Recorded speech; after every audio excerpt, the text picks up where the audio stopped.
આજે છે જન્માષ્ટમી ને આપણા બેન હજુ સુધી સૂવે છે. જન્માષ્ટમી આજે નથી, જન્માષ્ટમી તો ગઈ, પણ આ વ્લોગ જન્માષ્ટમીનો છે.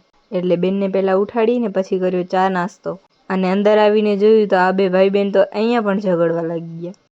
અને પછી આપણે થઈ ગયા મસ્ત તૈયાર, કેમ કે આપણે જવાનું હતું દાંડિયા રાસમાં. અને આપણે અહીંયા બહાર ઊભા ઓટોની રાહ જોઈએ છીએ. ઓટો આવી ગયો એટલે આપણે પણ આવી ગયા જ્યાં દાંડિયા રાસ હતા ત્યાં. અને ત્યાં આગળ ભાઈઓનું રાઉન્ડ ચાલુ હતું, એટલે આપણે કીધું લાવ ત્યાં સુધી પેટ પૂજા કરી લઈએ. એટલે આપણે આવી ગયા જમવા. જમીને પછી મારી આ નવી બેનપણી સાથે થોડીક સેલ્ફી લીધી. અને પછી રમીને બહુ થાકી ગયા હતા, એટલે પહેલાં તો ચા પીધી અને પછી નાસ્તો કર્યો. અને પછી મેં આ ઢીંગુને થોડીક વાર રમાડી. અને જેની આપણે રાહ જોતા હતા એ ઘડી આવી ગઈ.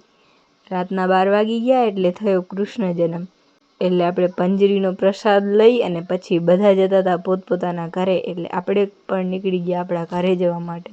તો બસ આજ માટે આટલું જ. વિડીયો ગમે તો લાઈક, શેર ને સબસ્ક્રાઈબ કરવાનું ના ભૂલતા.